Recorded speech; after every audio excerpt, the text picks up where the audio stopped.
ሰላም ጤና ይስጥልኝ። እንደምን አላችሁ? ቀይ ባህር ቀይ መቀስ ከሙሉ ዓለም ገብረ መድኅን። ከሁለት ሳምንት በፊት በተነበበችው ዳሳሻችን ቀይ ባህርን ከታሪክ አንጻር አብዝተን መመልከታችን ራሱን የቻለ ምክንያት ነበረው። የወደብ ጉዳይም ሆነ የቀይ ባህር ጂኦፖለቲካዊ የኢትዮጵያ ግንኙነት በተመለከተም በኢትዮጵያ ላይ ላለፉት 30 ዓመታት የአእምሮ እጥበት ሲሰራበት የቆየ ከመሆኑ ጋር ይያያዛል። ምንም እንኳን እድሜያቸው ከ40 በላይ የሆኑ ኢትዮጵያውያን በጉዳዩ ላይ መረዳት ልዩ ትውስታና ቁጭት ቢኖራቸውም የአእምሮ እጥበቱ ያስከተለው ዝንጋኤ በቀላሉ የሚታይ አይደለምና ምልሰቱን ከቅስቀሳ መጀመሩ አስፈላጊ በመሆን ነበር በቅድሚያ ከታሪክ አንጻር የተመለከትነው። እርግጥ ነው እዚህ ጋር ፈረንጆች በድልድዩ ስር ብዙ ውሃ ፈሷል፣ so much water has passed under the bridge የሚሉት አባባል ይዘው በተለወጠ ዓለም የታሪክ ሙግት ዋጋ የለውም የሚሉ ሊኖሩ እንደሚችሉ ይገመታል።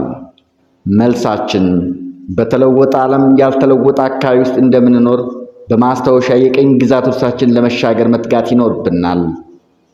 ከጂኦፖለቲካው አኳያ የሚኖረን የሰላምና ልማት ትብብርም ሆነ ትስስር ለጋራ ጥቅም በጋራ የምንገነባው ካልሆነ በግጭቶቻችን መነገድ የለመዱ ኒዮኮሎኒያሊስቶች የሚፈጥሩት ቅራኔዎች እየበዙ መጠቃቱ ይቀጥላል። ዕጣ ፈንታችን አንድ ስለመሆኑ ለማመን ከዚህ ዘመን በላይ አስረጅ ምሳሌ ያለ አይመስለኝም። ከሕግ ይልቅ የኃይል ሚዛን ላይ የተመሰረተ በፉክክርና በግጭት የታጀበ ፖለቲካ በሚራገብበት የአፍሪካ ቀንድ አገራቱ በህብረት ከመቆም ውጭ የተናጠረ ሩጫው ቀጠናው በመሰረተ ልማት ሳይሆን በሽብር ግጭትና አስተሳሰሩ የእልቂት ማዕከል ከማድረግ የዘለለ አይፈይድም።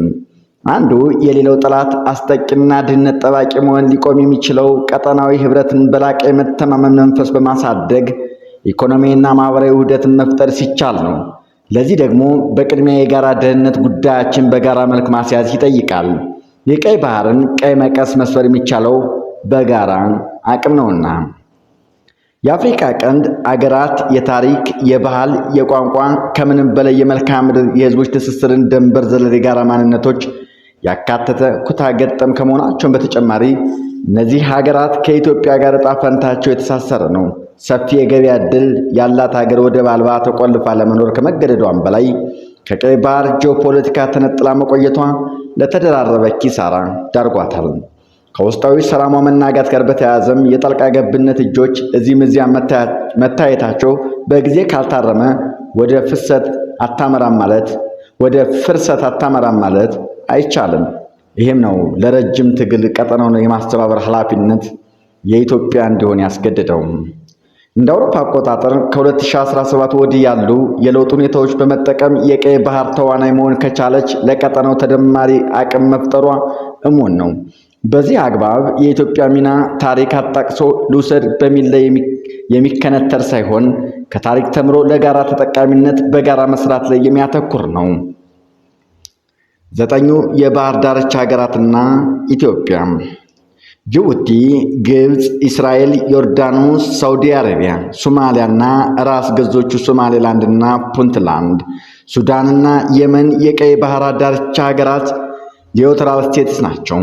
ከነዚህ ውስጥ ሳውዲ፣ ኤሪትራ፣ ግብፅ፣ ሱዳን፣ የመን የበዛውን ድርሻ ይወስዳሉ። በባህሩ የአያሌ ደሴት ባለቤት በሆነችው ኤሪትራ ከባብ ኤል መንገድ እስከ ስዊዝ ካናል ባለው መስመር ቁልፍ ቦታን ይዛለች። ለቱሪዝም ከሚውሉት ደሴቶቿ በተጨማሪ ለወታደራዊ ማረፊያና ለባህር ደህንነት መፈተሻ የሚሆኑ ደሴቶች አሏት። አካባቢው በጂኦፖለቲካ ንድፈ ሐሳባዊ ምልከታ ሪምላንድ የስበት ማዕከል ነው። whoever would control the world Island would soon control the world እንዲሉ። ኢትዮጵያ የቀይ ባህር ተዋናይ ለመሆን ስትነሳ ሊገነባ የታሰበው የባህር ኃይል ጦር ሰፈር በቀይ ባህር በህንድ ውቅያኖስ መካከል ከቀይ ባህር ዳርቻ ወደ 60 ኪሎ ሜትር ገብቶ በውሃ አካል ላይ እንደሚሆን ወታደራዊ መረጃዎች ያመለክታሉ። ይህን ውጥን የባህር ዳርቻው ሀገራት በቀጠናውና ከኢትዮጵያ ጋር ያላቸውን ግንኙነት በአራት አንጓ አስቀምጠን በጨረፍታ እንመለከተዋለን። ዝርዝር ሁኔታዎችን፣ አስቻይ እና ስትራቴጂካዊ ጉዳዮችን እንዳስሳለን። ከኢትዮጵያ ጋር በኢኮኖሚ፣ ጸጥታ፣ ጸረ ሽብርን ጨምሮ ጉዳዮች ተባባሪ የሚሆኑት ኤሪትራ፣ ሶማሊያ እና በተወሰነ መልኩ እስራኤል ስትራቴጂካዊ አጋሮች ናቸው። በበጎ ለመመልከት የሚቸገረውና የበለጠ ተጽዕኖ ማሳደር የሚፈልጉት ሳውዲ አረቢያና ጅቡቲ ከኢትዮጵያ ጋር የፍላጎት መጻረሮች አሉባቸው። ሳውዲ አረቢያን ብንመለከት የአካባቢው መንፈሳዊና ፖለቲካዊ መሪ ነኝ ብላ የምትመጻደቅ ከመሆኗን በላይ የአፍሪካ ቀንድን በአረባዊ ማንነት ለንቅጦ የመምራት ፍላጎት አላት። ለዚህ ደግሞ ኢትዮጵያን እንደ እንቅፋት አትቆጥርም ማለት አይቻልም። በጅቡቲ በኩል ከወደብ ኪራይ ገቢ መቀነስና ከደህንነት የመነጨ ስጋት ሊታይ ይችላል። ከኤርትራ ጋር በራስ ዱሜራ ደሴት የገቡት ግጭት እርቅ ሳይቋጭ እንዲሁ መቅረቱ ከአሁናዊ የኢትዮጵያ ኤርትራ ጥምረት አኳያ ሁነቱን በበጎ ላትመለከተው ትችላለች። ኢትዮጵያ በጅቡቲ ለወደብ ኪራይ ብቻም በየዓመቱ ከ1.5 እስከ 2 ቢሊዮን ዶላር እንደምትከፍል ስናስብ አማራጭ ወደብ ማግኘቷም ሆነ የቀይ ባህርን ተዋናይ የመሆን ፍላጎቷ የኦማር ጌሬን መንግስት ማስደንገጡ ይጠበቃል። አራተኛ፣ ጉዳዩን በትኩረት የሚከታተሉት የመንና ዮርዳኖስ የኢትዮጵያ ተዋናይ ይዞት የሚመጣውን በረከት መርገምት ከራሳቸው ፍላጎት አንጻር ለመመልከት መሞከራቸው አይቀርም። በተለይ የግዛት አንድነቷ ፈተና ውስጥ በገባው የመን በኩል በየመን መንግስትና በኢራን የሚደገፉት የሺዓ ሁቲ አማጽያንን የሚመለከቱበት መንገድ የተለያየ ሆኖ ትኩረት መስጠታቸው ይጠበቃል። የገልፍ አኩፒያ ባለቤቷ ዮርዳኖስ ከዓለም አቀፍ የንግድ እንቅስቃሴዎች ከፍተኛ ድርሻ እንደሚይዝ በታለመው የጋዛ ወደብ አማካኝነት ከገለፍ፣ ከኢራቅ፣ ከአውሮፓ ጋር የሚፈጠረው ትስስር ትልቅ ኢኮኖሚያዊ ፋይዳ ይኖረዋል ብላ ስለምታምን የማታ ማታ ከግብፅ ጋር መወገኗ ተገማች ነው። የኢትዮጵያን የቀይ ባህር ተዋናይነት ፍጹም የማይፈልጉት ግብፅና ሱዳን ዋነኛ ምክንያታቸው ከአባይ ውሃ ጋር በተገናኘ ሲሆን ሱዳን አሁን ባለው ወታደራዊ ኃይል ብሔራዊ ጥቅሟን መለየት ተስኗት የካይሮ ተንበርካኪ በመሆኗ ኢትዮጵያን በቀይ ባህር ማየት አትፈልግም። ግብፅ የስዊዝ ካናል ባለቤት ተቆጣጣሪ ስለሆነች በቀይ ባህርና በአካባቢው ለሚኖረው እንቅስቃሴ መደራደሪያ መረቧ ሰፊ ነው።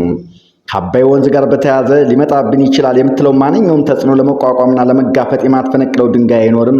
ምንም እንኳ ወታደራዊ ኃይል ተጠቅማ ጥቃት ለማድረስ ባትደፍርም የኢትዮጵያን የቀይ ባህር ተዋናይነት ለማደናቀፍ ማንኛውንም አማራጭ ከመጠቀም ቸል የምትል አይደለችም።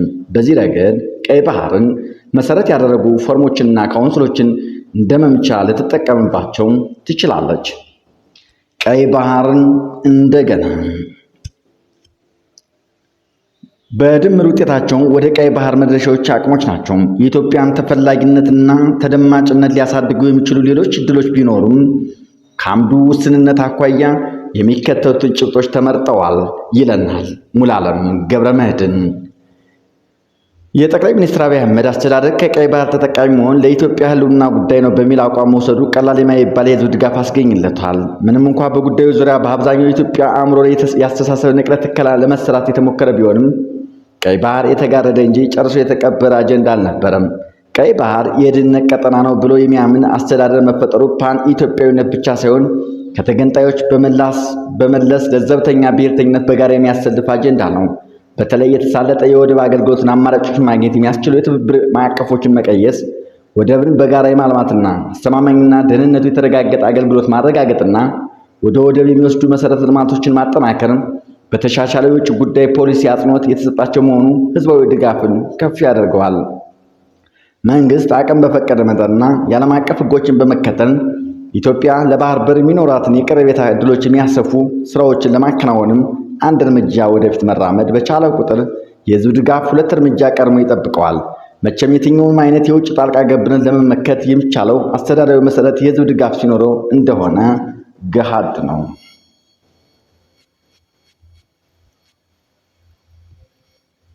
ዓለማችን አንድ ክፍለ ዘመን በማይሞላ የፖለቲካ ታሪቷ 3 ስርዓቶችን አስተናግዳለች። እነዚህ ዓለም አቀፍ ስርዓቶች የተለዋወጡ መሄዱን ተከትሎ የሀያላን ቁጥር ከፍና ዝቅ ሲል ታይቷል። ከሁለተኛው ዓለም ጦርነት በኋላ 2 ሀያላን አሜሪካ ባይ ሶቪየት ህብረት ያሉት ባለ 2 ዋልታ ቢፖላር ስርዓት እንደ አውሮፓ አቆጣጠር ከ1947 እስከ 1991 የነበረ ሲሆን ሁለተኛው አንድ ብቻ ኃይል የአሜሪካ የበላይነት ያለው ባለ 1 ዋልታ ዩኒፖላር ስርዓት የታየበት ከድህረ ቀዝቃዛው የዓለም ጦርነት እስከ 2008 አካባቢ የዘለቀው ነው። ሶስተኛውና አሁን ያለንበት ደግሞ ባለ ብዙ ዋልታ መልቲፖላር ወይም ብዙ ሀያላን የሚገኙበት ነው። ይህ ስርዓት አለቃ አልቦ አናርኪስት ይሉታል። በአሁኑ ወቅት አሜሪካን ከሚገዳደሩት መካከል ቻይና፣ ሩሲያ፣ ኢራን፣ ቱርክ ቀዳሚዎች ናቸው። የአሜሪካ የቅርብ አጋሮቿ የበላይነት በእነዚህ አዳዲስ ተገዳዳሪ ሀገራት ፈተና ላይ ወድቋል። በዚህም ምክንያት የዛሬው ዓለም አቀፍ የፖለቲካ ስርዓት በማያሻማ ሁኔታ ባለብዙ ዋልታ ሆኗል። በዚህም በርካታ ሀገራት የውጭ ጉዳይ ፖሊሲያቸውና ኢኮኖሚና ወታደራዊ ስምምነቶችን ሲያሸሹ ይታይተዋል። ይህ ስርዓት በባህሪው አማራጭና የኢኮኖሚና የፖለቲካ አጋሮችን የሚፈጥር በመሆኑ ሀገራት ወዳጅነታቸውን ከአንዱ ወደ ሌላው በመቀየር የሀያላን ጫናቸውን ለመቋቋም እድል ይሰጣቸዋል። በተለይ ከኢኮኖሚ ነክ ማዕቀቦች አኳያ አማራጭ በሮችን ለማስተማር ይጠቅማል። በዚህ ረገድ ከምዕራባውያኑ የኢኮኖሚ ማዕቀብ ድቀት በተገዳዳሪ ሀገራት እርዳታና ብድር ማገገም የቻሉት ዚምባብዌና ቬኔዙዌላን ማውሳት ይቻላል። ከባለብዙ ዋልታው ስርዓት ቁልፍ ባህሪያት መካከልም ግጭትና ያለመረጋጋት ተቀዳሚ ተጠቃሽ ቢሆኑም መፍትሄው እንደ ሁኔታው አብሮ የሚጓዝ ወዳጅነትና ወታደራዊ ህብረትን ከተለያዩ ሀገራት ጋር መመስረት ነው። ኢትዮጵያም ባለብዙ ዋልታ በሆነው የዓለም ስርዓት ውስጥ በቀጠናውና በቀይ ባህር ያላትን ጥቅም ለማስከበር ከፍ ሲል የተመለከትናቸው አማራጮች ለመጠቀም የሚያስችል እድል አላት። ከ2017 ወዲህ በቀጠናው ያለውን የኃይል አስተላለፍ በመለዋወጥ ላይ ሲሆን በተለይ ቻይናና የሩሲያ ፍላጎት እያደገ መጥቷል። የጂኦፖለቲካ ተንታኟ አኒላ ሻርድ ከሰሞኑ ዘ ኤክስፕረስ ትሪቢዩን ላይ ራሽያን ኢንግረንስ ኢን አፍሪካ በሚል ርዕስ ባቀረበችው ጽሑፍ የክሪሚያ መንግስት በ6 የአፍሪካ ሀገራት በማዕከላዊ አፍሪካ ሪፐብሊክ፣ ግብፅ፣ ኤሪትራ፣ ማዳጋስካር፣ ሞዛምቢክ እና ሱዳን ላይ ወታደራዊ የጦር ስር ለማቋቋም ጫፍ መድረሱን ገልጻለች። ፈረንሳይ በመጋቢት 2019 ከኢትዮጵያ ጋር በወታደራዊ ትብብር የተፈራረመችው ስምምነት የኢትዮጵያን ባህር ኃይል መገንባት የሚያጠቃልለውን ከወራት በፊት ማቋረጧ ይታወሳል። ይሁን እንጂ የዘመኑ ስርዓት በሚፈቅደው መሰረት ሌላ ወዳጅ ተተክቶባታል። የማክሮን ምክንያት ትነግ ለምን ተነካብኝ ባይሆንም የአሜሪካ ተሳቢ ከሆነው የአውሮፓ ህብረት ፍላጎት ጋር በተያያዘ ስለመሆኑ ግን ይገመታል። ኢትዮጵያ በቀይ ባህር አካባቢ ካላት ጂኦፖለቲካዊ ጠቀሜታ ባለፈ የአባይ ዋና ምንጭ በመሆኗም የአፍሪካ ቀንድና የሰሜን ምስራቅ አፍሪካን ሁኔታ የመወሰን አቅም አላት። ይህ አቅሟ በባለብዙ ዋልታ መደገፏ ሁኔታዎችን ለኢትዮጵያ መች ያደርገዋል። ሳምንት እንመለስበታለን።